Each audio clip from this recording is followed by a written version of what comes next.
Hello student, कैसे हो? Welcome back to Prashant academy. बच्चों, हम कौन सा लेक्चर ले रहे थे? 9th क्लास का मोशन। हम मोशन पढ़ रहे थे ना बच्चों। मोशन में हमने कहाँ तक कंप्लीट कर लिया है? मोशन पे हमने कंप्लीट कर लिया है बच्चों। तुम्हारा स्पीड तक बता दिया है मैंने। हाँ, ये लेक्चर को स्टार्ट करने से पहले बच्चों मैं थोड़ा सा आपको एक बात बताना चाहता हूँ फिजिक्स के बारे में। एक्चुअली में फिजिक्स है क्या? फिजिक्स एक्चुअली में अगर मैं बात करता हूँ तो देखो, एक एग्जांपल देता हूँ मैं इसको बात करने से पहले। सपोज ये कोई फॉरेनर है, ये कोई फॉरेन का आदमी है, ये इंडिया आता है अगर और आपसे बात करता है, क्योंकि फॉरेनर है तो ये केवल इंग्लिश बोल पाता है, इसे हिंदी आती नहीं है, ये केवल इंग्लिश बोल पाता है। अगर फॉरेनर केवल इंग्लिश बोल पाता है तो ये आपसे बात करता है, तो इससे बात करने के लिए आपको किस चीज़ की रिक्वायरमेंट होगी? इससे बात करने के लिए आपको किस चीज़ की रिक्वायर होगी? इंग्लिश की। तो इंग्लिश जैसे इससे कन्वर्सेशन करने के लिए रिक्वायरमेंट है। लेकिन क्या बात इंग्लिश अगर तुम्हें आती हो, तुम्हारी इंग्लिश बहुत अच्छी हो, क्या तो तुम इससे बात कर लोगे? नहीं, डायरेक्टली इससे बात नहीं कर सकते। ये अगर किसी पर्टिकुलर टॉपिक में बोलता है, इन्वायरमेंट में आजकल जो प्रॉब्लम हो रही है, अगर इन्वायरमेंट प्रॉब्लम पे बात करता है तो तुम्हारे पास इससे कन्वर्सेशन करने के लिए नॉलेज होना चाहिए इन्वायरमेंट का। सेम वही जो फिजिक्स के साथ है, सेम वही किसके साथ है? फिजिक्स के साथ है। फिजिक्स की जो लैंग्वेज है बच्चों, वो है तुम्हारी मैथमेटिक्स, यानी कि मैथ। अगर तुम्हें किसी भी फॉरेनर से बात करनी होगी तो तुम्हें इंग्लिश की जरूरत होगी। ऐसे ही तुम्हें फिजिक्स को पढ़ने के लिए किसकी जरूरत होगी? मैथ की। फिजिक्स को पढ़ने के लिए बच्चों किसकी जरूरत होगी? इसी तरह मैथ की जरूरत होगी। ठीक है, देखो, क्या सिर्फ इंग्लिश आने से तुम इस फॉरेनर से बात कर लोगे? क्या सिर्फ इंग्लिश आने से, इंग्लिश कितनी भी अच्छी हो तो क्या तुम इस फॉरेनर से बात कर लोगे अगर ये किसी एक पर्टिकुलर टॉपिक पे बात करता है? नहीं कर पाओगे ना। सेम इसी तरह है, अगर तुम्हें सिर्फ मैथ आती हो, सिर्फ क्या आती हो? मैथ आती हो, तो तुम इस फिजिक्स से बात कर लोगे क्या? नहीं। फिजिक्स कर लोगे क्या? नहीं कर पाओगे। तो तुम्हें अगर फिजिक्स से बात करनी है तो मैथ का आना इम्पोर्टेंट है। लेकिन क्या सिर्फ मैथ आने से तुम फिजिक्स से बात कर लोगे? नहीं। देखो, या फिर ऐसा हो सकता है, क्या सिर्फ इन्वायरमेंट की नॉलेज होने से क्या तुम इस फॉरेनर से बात कर लेते?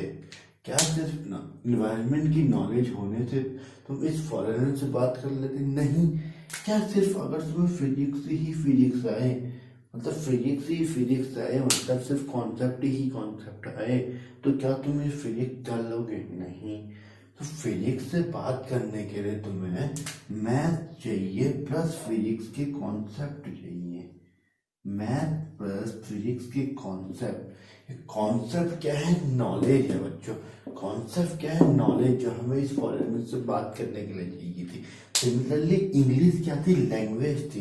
इसी तरह इससे फिजिक्स से बात करने के लिए हमें मैथमेटिक्स का सहारा लेना पड़ता है। और हमारे पास जो इम्पोर्टेंट होता है वो क्या होता है?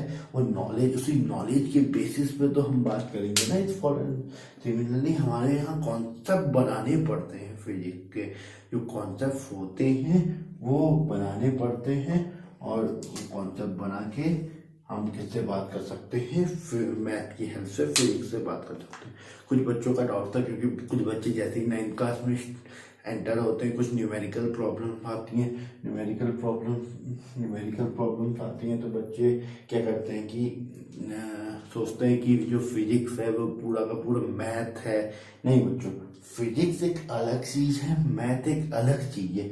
मैथ को हम बोलते हैं कि ये लैंग्वेज है इसकी। मैथ क्या है? लैंग्वेज है।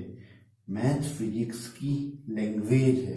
जैसे फॉरेनर से बात करने के लिए इंग्लिश लैंग्वेज चाहिए थी, इसी तरह मैथ से फिजिक्स से बात करने के लिए हमें किसकी हेल्प लेनी पड़ती है? मैथ की। ठीक है बच्चों, चलो तो फिर बच्चों कॉन्सेप्ट क्या चीज है बच्चों? कॉन्सेप्ट वही चीज है जो नॉलेज है, एनवायरनमेंट के बारे में तुम्हें कितनी जानकारी है वही चीज। फिजिक्स के कॉन्सेप्ट के बारे में क्या है जानकारी? मैंने मोशन बोला तो मोशन का मतलब पता होना चाहिए। मैं स्पीड बोल रहा हूँ तो तुम्हें स्पीड पता होना चाहिए। वो कॉन्सेप्ट होना चाहिए स्पीड का तुम्हारे माइंड पे। जब स्पीड का कॉन्सेप्ट माइंड पे होगा तब उसे सॉल्व किसकी हेल्प से करोगे? फिजिक्स की हेल्प, सॉरी मैथ की हेल्प से। बच्चों फिजिक्स में कॉन्सेप्ट प्लस मैथ है, कॉन्सेप्ट प्लस मैथ। आगे कॉन्सेप्ट होना चाहिए, फिर मैथ की हेल्प लेते हैं। ठीक है बच्चों, मैथ भी आना इम्पोर्टेंट है तो कॉन्सेप्ट भी आना इतना ही बहुत ज़्यादा इम्पोर्टेंट है। तो बच्चों पढ़ने का तरीका बताता हूँ फिजिक्स को। पढ़ने का ये तरीका है कि तुम डायरेक्टली इसे याद नहीं कर सकते। फिजिक्स में कुछ भी याद करने लायक नहीं होता है। इवन अगर मैं फॉर्मूला भी बोलूं तो फॉर्मूला भी जब तुम इतने बार कॉन्सेप्ट को प्रैक्टिस करोगे, इतने बार कॉन्सेप्ट को पढ़ोगे तो वो चीज़ें अपने आप याद हो जाती। अब मैंने मोशन की जो डेफिनेशन बताई थी पिछले लेक्चरों में, चाहे यूनिफॉर्म मोशन को डिस्कस किया था, जो भी डिस्कस किया था उसमें कुछ याद करने लायक नहीं है, कुछ याद करने लायक है ही नहीं। सिर्फ एक हमारे फिजिक्स में हमने इंटरेस्ट डेवलप करना पड़ेगा, अपने माइंड को उस तरीके से हमने प्रिपेयर करना पड़ेगा ताकि हम इसको आगे जाके पढ़ सकें। ठीक है, तो बात करूं तो फिजिक्स, तो इसे अपनी बात को मैं समराइज करता हूँ। तो फिजिक्स को पढ़ने के लिए मैथ की रिक्वायरमेंट होगी। मैथ क्या है? लैंग्वेज है, और मैथ की हेल्प से हम फिजिक्स को पढ़ते हैं। फिजिक्स मैथ नहीं, 9th में जाते ही बच्चों को डाउट होता है कि सॉरी ये भी तो मैथ जैसी है, बिल्कुल ही न्यूमेरिकल कर रहे हैं, ये कर रहे हैं, मैथ ही तो कर रहे हैं। नहीं बच्चों, बातें करने के लिए मैथ चाहिए, नॉलेज होना चाहिए, नॉलेज होना चाहिए। बच्चों हम अपनी एकेडमी के थ्रू आपके कॉन्सेप्ट पे वर्क करेंगे, आपके कॉन्सेप्ट पे वर्क करेंगे। मैं न्यूमेरिकल प्रॉब्लम के लिए अलग से वीडियो लास्ट में, जो जैसे एक चैप्टर का पूरा चैप्टर नहीं, एक चैप्टर का एक पर्टिकुलर पोर्शन खत्म हो जाता है, उस पर्टिकुलर पोर्शन को खत्म होने के बाद मैं न्यूमेरिकल प्रॉब्लम कराऊंगा। और अगर बात करूं तो तुम्हारा पढ़ने का तरीका क्या है, इसको सबसे पहले कॉन्सेप्ट पे वर्क करो। किस पे वर्क करो? कॉन्सेप्ट पे वर्क करो। अपने फिजिक्स के तुम सबसे पहले अपने कॉन्सेप्ट पे वर्क करो। किस पे वर्क करो? कॉन्सेप्ट पे। कॉन्सेप्ट क्लियर करते जाओ, याद कुछ नहीं करना है, अभी बता दूं, याद कुछ नहीं करना है, सिर्फ समझना है। कॉन्सेप्ट समझो, इक्वेशन बनाओ, जो क्वेश्चन दिया है उसमें एप्लीकेबल करो, कंडीशन को समझो, फील होनी चाहिए, फिजिक्स फील। क्वेश्चन तुम्हें फील होना चाहिए। अगर बोला कि बॉडी इतनी तेज चल रही है, इतनी हल्के चल रही है, बॉडी गिर रही है, इस पे फोर्स लग रहा है, मतलब एक फीलिंग है फिजिक्स। फील जब होने लग गई तुम्हारा माइंड के सामने, जब ऑब्जेक्ट फील होने लग गया तुम्हें, तो मतलब तुम्हें फिजिक्स आ रही है। ठीक है बच्चों, चलो तो फिर ये थोड़ा सा फिजिक्स का इंट्रोडक्शन था।